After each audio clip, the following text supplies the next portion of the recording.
An injury update from the week has on That Rabi, that's why I changed him also at halftime. He had a small muscle injury, so we made a scan to make control, and okay, it's clear there's a small thing, so he will not be available for this game. I think he will be back short term, but will for sure not be able to play this weekend. Other than that, is everything else okay? Yes, the same players stay out, only Leon Balogun comes back. So we made the adjustments with his mask, so he can be in the selection. That's something for me to decide towards the game of Sunday. Obviously, since the winter break, you've won all of your games, joint top of the league, still in 4 competitions, or already won one of them. 3. Yeah, still in 3 competitions. I wish it was 4, but it's 3. You've already got one in the bag. Obviously, the team's playing really well, but how many more gears do you feel you have to go until the end of the season, until you feel you reach the peak level? A lot, a lot.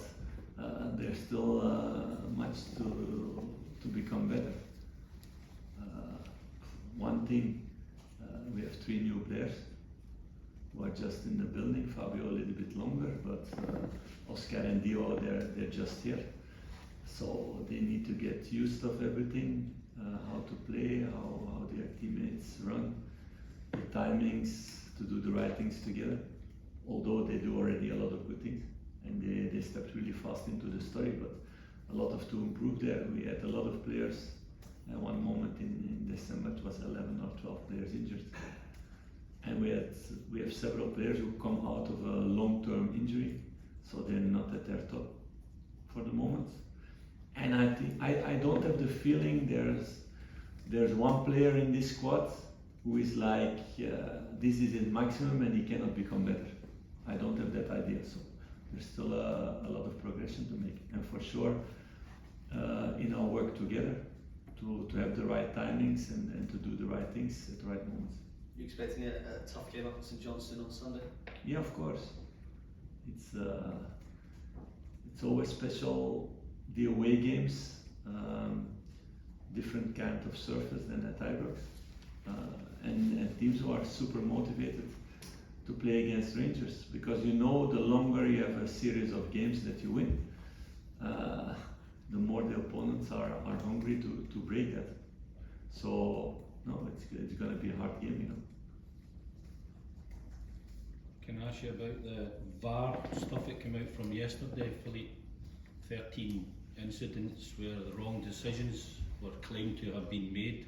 I think 4 of them involved Rangers. The penalty incidents, what do you think of them? Did they get them right? Honestly, I didn't see the list because it's a past, and you know, I said to you guys already a lot of times, I live in the present and in the future. But it's good there's transparency. That's already an important thing, and that their faults are made, that there's communication about, and we can learn lessons out of that. That's for me the same, if I make mistakes. So I think it's very important for the game of football that there's transparency, that there's also communication, and I think it's important that there can be more communication between, for example, referees and managers a few times a season, let's say 2-3 times a season, outside of the games. Because for the moment, the only communication is around games where all the tension is. And it can be interesting to have good discussions about the game of football and the rules and things that happened maybe in the months that were before that to have discussions about that in respect, in a good way, that there is no misunderstanding or less misunderstandings, and that everybody can have their view on things, and like this we can come to a better product of football. And I mean really both sides, that managers can talk about some things that happen in games and that you don't understand why, because we need to explain our players also. why decisions are made afterwards. And also the referees can say about actions in the game, and also maybe about behavior of managers. So I was also a little bit too temperamental the last game, and I kicked away a bottle of water and I get a yellow card. So I understand afterwards that I get a yellow card for that. If we can have open discussions about that, we as managers can learn also things. And me in the first place.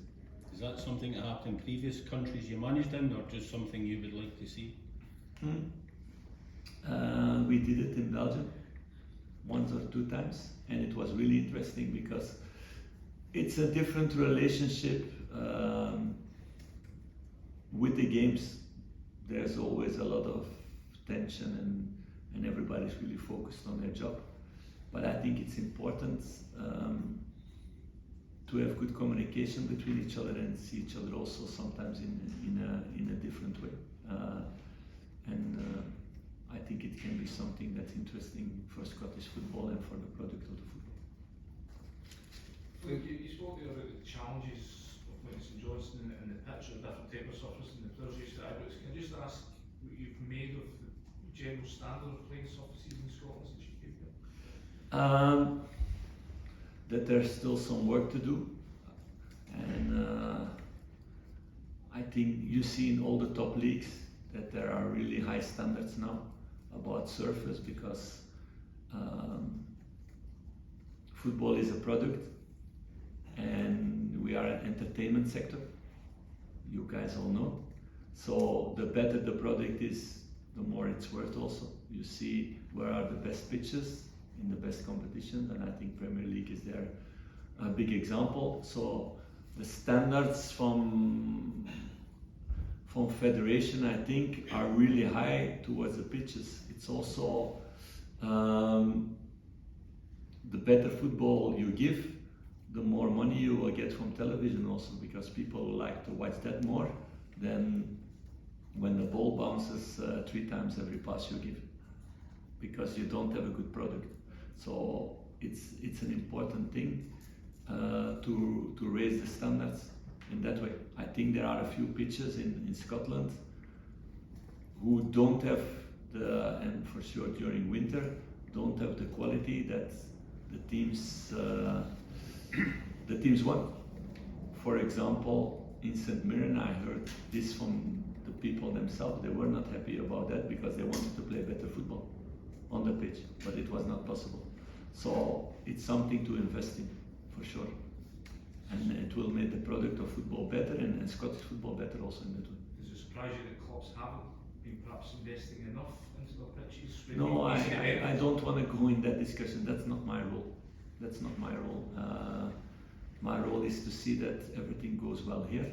I can, if you ask me a question, I can give my opinion about things, but it's not my role to say what other teams need to do. I think there are other people in the country to do that. Philippe, you're obviously very respectful of every opponent you face, but given how tight it is at the top of the table, at what stage will you start considering goal difference, goal scored, etc.? Not until the last game about goal difference and things like that, because I ask my players every game to score as many goals as possible. There's no difference there. It's not that we score 3 goals and I say, oh guys, now it's enough. No, I push them from the first day, and you saw already, because that first day we scored 4 against Hibs. I want them to be ambitious until from the first second until the last second, to take the maximum out of every game. So there's no difference in approach now than it was 4 months ago, because I always want to take the best out of the game and the most out of the game. Every time I want to see a team like that. Philippe, your team had 43 shots in the last game, but you also had 20 corners. I just wondered what you make of the set pieces from the team. Are you satisfied with them at the moment? It's an interesting question, because I've been looking deeper into that this week. And I had the feeling we didn't create enough. But if you see the data until now, in that period together, we are doing quite well. but we underperformed in scoring goals because we hit a few times the crossbar, and there were also really good saves of goalkeeper. So the goalkeepers overperformed against us until now in the data, if you speak about expected goals and things like that. Can it be better? Of course, it would be boring if it could not be better. So we're working on that also before every game to do the right things. I notice a number of elite clubs now have a set piece coach. Aston Villa have had great success, I think, with it. Is that something you might look at in future for a specific? No, because I love set pieces. And yeah, that's a thing of the past. But I think it was one of the reasons that I played a lot of games also, because I scored a lot of goals on set pieces. So that part I will not give away. Maybe other part. Can I ask about, you mentioned goalkeepers performing or overperforming against you. Your own goalkeeper it seems to be performing at a very high level.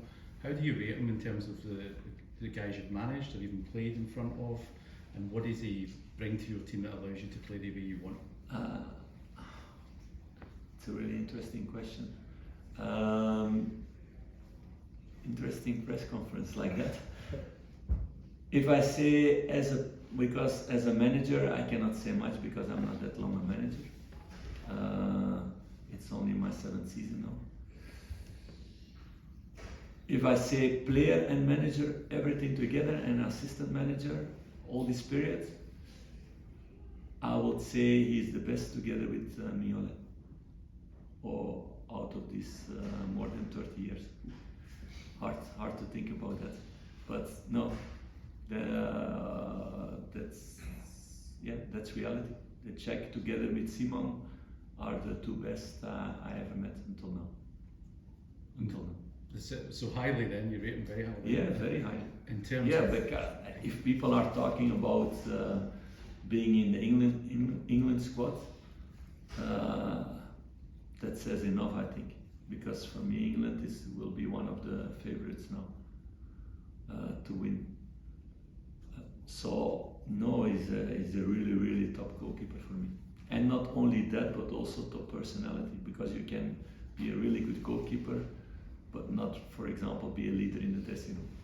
But they both were. I need to say that about Simon also, and they're quite similar. Okay, they have some specific different qualities, but they were both leaders in a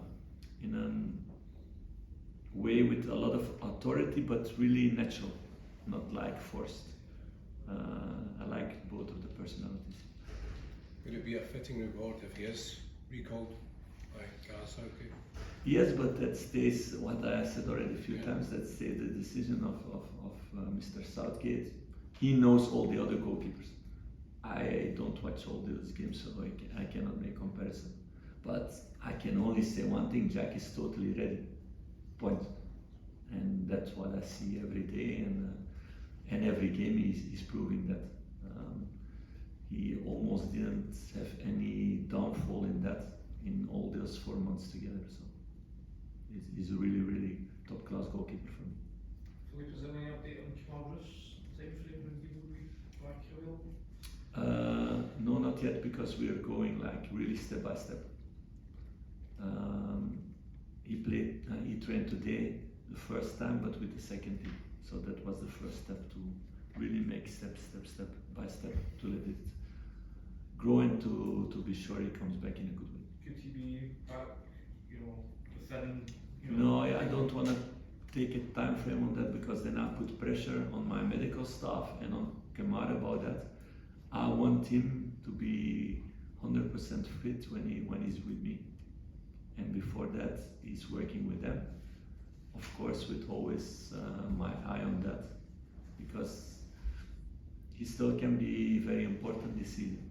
Is it difficult in that sense? He's missed a lot of football. He'll be eager to come back. You have to slow him down as much as the medical team do as well. Yeah, it's about good communication together, what is realistic or not, and not to do stupid things. Thanks, guys. Sundays. Thank you.